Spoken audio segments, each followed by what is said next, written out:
Merci de nous rester fidèles sur Al-Mouridiyyah TV, Al-Mouridiyyah FM 95.6. Voilà, Sëñ Mansour, toujours dans Touhfatul Moutadarain, quel est le passage qui va suivre? Voilà, nous abordons les vers 21e et suivants. Hier, nous avons évoqué ces proches du prophète par le sang, mais surtout par la loyauté. Sinon, le cheikh ne les aurait pas évoqués. Ils sont proches par le sang, mais ils ont été loyaux, et de sorte que donc il les présente en respectant une hiérarchie que nous avons décelée dès le début, puisqu'il commence par les ascendants, ensuite il termine par ce qu'on peut appeler les descendants.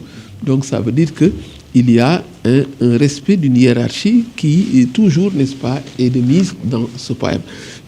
Après l'évocation de Abbas et de Hamza, qui sont ses oncles paternels, il y a l'évocation des suivants, ses petits-fils. Il a parlé, à partir du vers 21, il commence à évoquer sa noble progéniture, Qasim, Tahir, et il parle, avant cela, il a parlé de ses petits-fils, Hassan et Ousseynou, les deux fils de Sénan Alioune, et qui sont également les fils de Fatima, et qui sont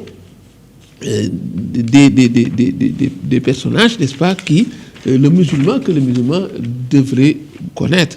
Il ajoute Taïb, Abraham, ce sont là, jusque-là, les fils du prophète, et par eux, dit-il, fait durer mon profit, la gaieté et l'action d'honneur.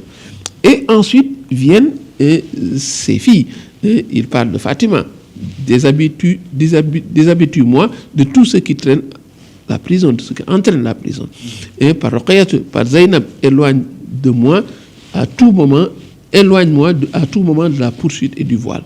Donc, il y a déjà cette hiérarchie que nous disions qui est également vérifiée, parce qu'il commence par ceux qui sont de genre masculin pour terminer par ceux qui sont de genre féminin. Les fils, ensuite les filles. Et il convoque les noms de Ruqayyah, de Zainab, Kalsoum, et tous ces noms, ce sont les dignes fils et filles du prophète Mohammed, paix et salut sur lui. Et il est important de rappeler ce que j'avais dit. Le cheikh d'une pierre fait autant de coups vaudus. Il est demandé aux musulmans de connaître cette vie du prophète, mais également de connaître tout ce qui gravite autour de lui. Et évoquer ses fils, évoquer ses filles, c'est également un autre capital de connaissances que l'on peut avoir. Donc, vous voyez, c'est un tawassul, c'est vrai, mais c'est également un enseignement sur la vie du prophète Mohammed, paix et salut sur lui. C'est également de la poésie à l'état pur, avec tout ce qui est respect des principes de la poésie, avec la rime, avec le maître du vers, pour dire donc que sur ce point également, Touhfatou est un poème qui est d'une richesse inestimable.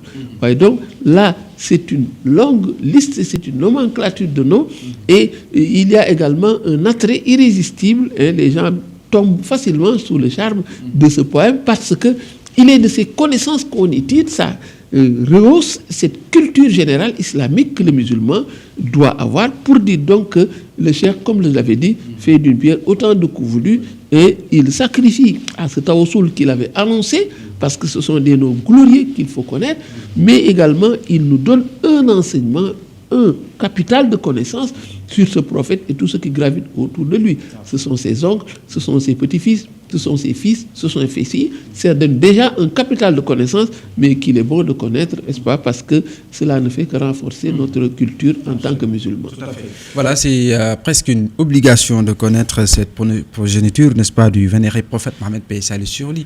Aussi bien les garçons que les filles. Vous avez parlé de Qasim, vous avez parlé d'Ibrahim, vous avez parlé également d'Abdullah, et les filles Zainab, Ruqayyah, Fatima, également toutes ces personnes, en tout cas, qui sont autour du vénéré prophète Mohammed, paix et salut sur lui. Il va parler plus tard, n'est-ce pas, de ses conjointes également, ses épouses, et tout cela pour dire que donc c'est une culture générale, en tout cas, que le musulman devrait chercher à avoir, et on a l'opportunité ici dans Touhfatul Moutadarain.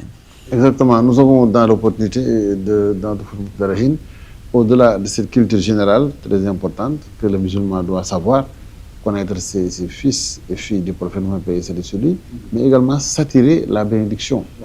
Dans Matlabul Fawzayni, le chef de résume dans un vers. Et là, nous avons aussi bien les fils et les filles, leur mère ainsi que tous les membres de la famille du prophète, le cheikh demande par leur intermédiaire l'exaucement de ses vœux. Et de ses fils, nous avons tous, que ce soit Zainab, Ruqay, Kalsoum et Fatima, qui sont issus d'une seule mère. Il s'agit de Khadija. Et c'est d'ailleurs l'unique épouse de l'envoyé de Dieu, paix et salut sur lui, avec laquelle il a eu 16 enfants, à l'exception d'Ibrahim, dont la mère est Mariam, qui est une copie donnée à l'envoyé de Dieu, paix et salut sur lui. Et dans la nomenclature maintenant des noms, rappelons-nous que ce poème s'intitule Tuhfatul Mutadarihin fi Tawassul bi Asma el Mufaddalin. Et c'est Asma el Mufaddalin qui sont les noms bénis et qui renferment un sens et beaucoup de signification et de bénédiction auprès de Dieu. Nous avons les noms des fils du prophète Mohammed, paix et salut sur lui, et de ses filles. Nous avons vu que le cheikh a commencé par les prophètes de Constance, il a passé par les 4 khalifes, il a évoqué ces 10 compagnons qui sont destinés au paradis, Allah Bashar bil Jannah. Il nous parle également des membres de la famille du prophète en évoquant cette fois-ci ses oncles Abbas et Hamza. Il nous a parlé de ces Abdallah qui sont des fils de valeureux compagnons du prophète, Ibn Abdallah, Ibn Mas'ud, Ibn Omar, etc. Et il revient maintenant cette fois-ci à la famille du prophète Mohammed, paix et salut sur lui. Et maintenant, dans un autre poème, il nous a expliqué que ce cheminement est attesté par beaucoup de savants, à l'instar de l'imam Khazali, qui nous montrent quels sont les noms qu'il faut évoquer pour se voir exaucé par le Seigneur. Et c'est cela que le cheikh fait dans Tuhfatul Mutadarihin. On le retrouvera dans Matlabul Fawzayn, on retrouvera une bonne part dans Sididi, et donc dans tous ces poèmes de Tawassul, pour monter le rang éminemment élevé des fils et filles du prophète Mohammed, paix et salut sur lui. Merci Silamine, merci Mansour.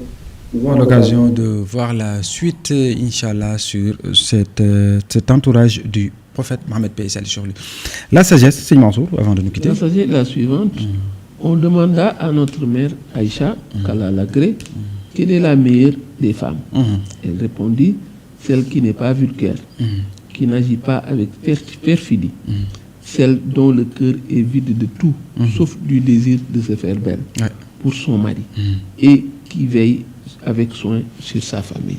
Donc c'est un ensemble de critères pour identifier la femme digne de ce nom, et cela provient, n'est-ce pas, d'une voix autorisée, Aïcha, et on peut faire un choix par rapport à tout ce qui s'est dit et qui est un programme d'effort que la femme se doit de faire. Et déjà, le premier propos, ou bien la deuxième, pardon, celle qui n'est pas vulgaire, celle qui n'est pas vulgaire, qui ne profère pas des mots, n'est-ce pas, de gros mots, des mots désobligeants. Ça, c'est également une culture que l'on doit attendre chez la femme, parce que la parole est comme, n'est-ce pas, la balle d'un fusil. Quand elle part, on ne peut pas la récupérer. C'est dire donc que, et souvent, la parole trahit le caractère de l'individu. Souvent, quand il y a quand l'individu n'est pas averti, ou bien quand on n'a pas digéré beaucoup de vertus, mais quand il parle, cela rejaillit dans ses paroles. C'est pourquoi il y a également cet effort qu'on doit faire pour le cultiver et le juguler et l'organiser. Si on le fait, c'est déjà une marque, n'est-ce pas, qui permet d'apprécier une femme, et il serait bon de le faire, parce qu'aujourd'hui encore, on le voit, mais laisser échapper un propos désobligeant, mais ça court les rues et les gens ne sont pas gênés de le faire. On le fait dans la rue, on le fait également même à travers les réseaux sociaux. Tout ceci est le signe, n'est-ce pas, de tard, mais qu'il faut juguler, parce que n'oublions pas, la première école de l'enfant, c'est la mère. La mère, quand elle a certaines valeurs, elle rejaillit sur le fils. Mais également, quand elle a certaines tares, il y a de fortes chances pour que cela rejaillisse sur le fils. Puisse Dieu nous en préserver. Amin, amin, amin, amin. C'est Amin. Là, on voit que aujourd'hui, c'est une leçon qui gagnerait à être enseignée aux femmes, surtout la femme qui se fait belle pour son mari et qui veille avec soin sur sa famille. Aujourd'hui, c'est le contraire. Les femmes, quand elles se font belles, c'est pour aller voir d'autres personnes, aller dans des cérémonies, mais elles n'ont pas le temps de se préparer pour leur mari. Et cela fait partie des conditions qui fidélisent ce mari. Et également éviter d'être vulgaire, dans la mesure où il y a des paroles qu'une femme ne doit pas prononcer à l'endroit de son mari. Et on nous dit qu'au jour du jugement dernier, on verra des femmes dont la torture revient à des propos désobligeants qu'elles ont eu à prononcer à l'endroit de leur mari. Quelle que soit leur colère, elles doivent savoir raison garder, savoir qu'il y a des limites qu'il ne faut pas dépasser dans l'entretien et des mots qu'on prononce à l'endroit de son époux. Absolument. Merci à vous deux, Seigneur Mansour Seck et Seigneur Mohamed Lamine Diouf. Merci à l'équipe technique qui nous a accompagnés. Et merci à tous les téléspectateurs et les auditeurs de la 95.6. La version Wolof d'Astaba, ce sera dans quelques instants. D'ici là, portez-vous bien. Assalamu alaikum.